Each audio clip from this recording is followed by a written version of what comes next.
Jean-Cyril, merci. Vous avez compris tout au long de ces journées le côté pratique. Et c'est pour ça que j'aime beaucoup faire parler de notre ami Jean-Cyril Pitounou, mais les Suisses en général, et Jean-Cyril en particulier. Est-ce que c'est la haute montagne? Est-ce que c'est, bon, voilà, je ne sais pas. Les Suisses ont un sens pratique poussé jusqu'à l'utilité extrême, et c'est très bien. Merci Jean-Cyril pour ces messages. Et même les vieux urgentistes comme moi, on apprend toujours sur ces choses simples. C'est Pascal qui nous disait, bien sûr. Hein, quand c'est pas simple, c'est peut-être pas toujours juste, mais si c'est pas simple, ça marche pas. Voilà.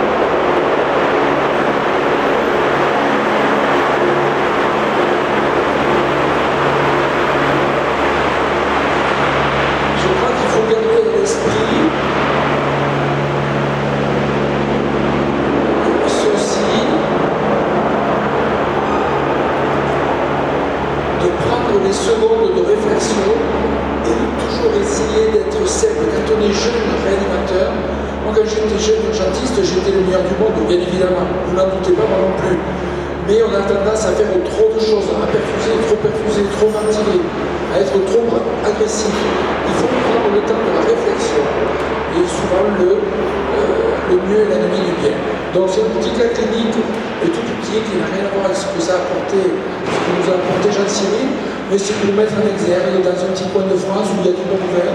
Hervé Roy, qui est le patron du SAMU de Dijon, où on trouve quelques nectars qui sont assez agréables. Et donc sur un arrêt cardiaque, on revient, et l'utilisation de l'hélicoptère. Next, c'est juste 3 diapositives. Oui. Voilà, donc un monsieur qui fait jeune en fait, et qui a fait un arrêt cardiaque loin de Dijon. Vas-y, après. Next, prochaine. Voilà. Alors, après, on a des problèmes de. C'est pas grave. Autour de. Surtout dans cette région de France, on a des structures sapeurs-pompiers ou SMUR, un petit peu partout. Les ressources sont importantes après.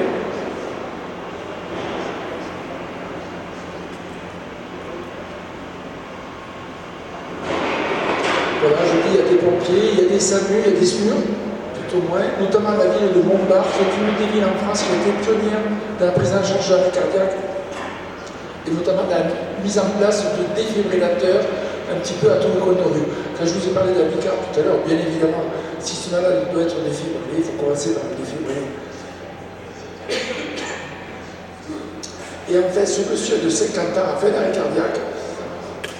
Il a eu la chance d'avoir pour témoin un maître nageur qui, a priori, sait faire les gestes de réanimation cardio-pulmonaire. Ils avaient, donc c'était au bord de l'eau, il y avait un maître nageur, donc avec son équipement, de l'oxygène et un défibrillateur. Ils ont mis un défibrillateur, le patient a été choqué, il s'est réveillé, next. Mais pour autant, la pathologie de ce patient n'était pas résolue. Ce qu'il fallait, le SMUR qui est arrivé sur place, un petit peu endormi, le confrère, bon, peut-être qu'il avait abusé du Velocam, mais c'est beaucoup de travail. Donc ce arrêt cardiaque, pris en charge par les premiers témoins, magnifique, il le défibrille, il est réveillé. Mais ce monsieur de 50 ans qui a fait un arrêt cardiaque, il avait une raison. La raison, c'est qu'il avait une thrombose coronaire. Après, donc là aussi, il a demandé, on rejoint ce que disait Saint-Cyril, ce patient était réveillé, il est conscient, on va dire, bon ben ça va. On est les meilleurs du monde, les secouristes, on l'a réveillé, on le conduit au petit hôpital du coin. Ça aurait été une erreur fatale pour ce patient. Bon réflexe du premier médecin ici sur les lieux et de la régulation qui a conforté dans son avis. Après, voilà. Ce qui a permis, alors on avait le choix des hélicos, c'est une région riche, c'est l'hélico du SAMU de Dijon qui a pu l'amener en salle de coronarographie. Ensuite, voilà, où il a été guéri de sa thrombose tritronculaire. Il aurait été conduit à l'hôpital le plus proche, avec des gens sympathiques, mais n'ayant pas de telle coronarographie. Ce patient, sans l'hélicoptère et sans le bon réflexe des confrères, n'aurait pas survécu ou mal survécu à sa pathologie, il aurait refait certainement une autre fibrillation, il en aurait refait d'autres après. Il fallait en urgence désobstruer les troncs. Et donc l'intérêt de l'hélicoptère, là aussi, dans la prise en charge arrêt cardiaque, ça peut choquer, on dit quoi, un hélicoptère pour la prise en charge arrêt cardiaque. Il y a plusieurs phases à l'arrêt cardiaque. On réanime et après il faut traiter la lésion. Et la lésion va être traitée au CHU avec une table de coronographie. Et donc là, l'hélicoptère de Dijon remplit pleinement sa mission. La structure de secours, on en parle depuis hier, c'est une structure à premier étage, tous les échelons sont importants. Le premier intervenant, le médecin qui arrive ensuite, le confrère qui est à la régulation et les moyens aériens qui vont aller en renfort pour que dans ce système de secours complet, l'hélicoptère a son rôle. Ce n'est pas le bon Dieu qui descend du ciel, il a son rôle pour amener ce patient au plus vite là où on va traiter définitivement sa pathologie. Voilà. Bon, c'était une petite histoire vraie, mais il faut penser à ces dispositifs et à utiliser l'hélicoptère à bon escient. Voilà, merci. On va aller sur les ateliers pratiques maintenant. Si vous avez des questions, à Jean-Cyril ou à moi, ou aux autres, vous aurez le loisir dans les ateliers de poser les questions. Alors, on va se diviser en 3 groupes, peut-être par affinité, comme vous voulez. Il y aura un atelier avec Pégaso, ici, l'hélicoptère, vous aurez Ralph, ici, avec notre jeune confrère militaire, qui vont vous faire la sécurité et l'approche de l'hélicoptère. Voilà, mais on va tourner de toute façon. Un autre groupe avec Jean-Cyril,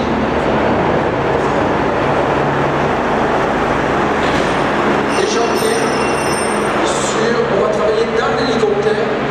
Et moi, je vais rester ici, on va parler de la CIPAP, qui est le dispositif de prise en charge de l'hôtel véhicule pulmonaire, qui est le seul dispositif de traitement de l'OAP agréé en aérien. C'est pour ça qu'on va en parler maintenant. Donc, faites 3 groupes à peu près équilibrés. Allez-y, commencez, approchez-vous chacun de vos machines. Ceux qui restent là, je les prendrai en charge moi-même. On se fait une petite pause, oui, on se fait une petite pause relax. Chaque atelier va durer 30 minutes à peu près maximum.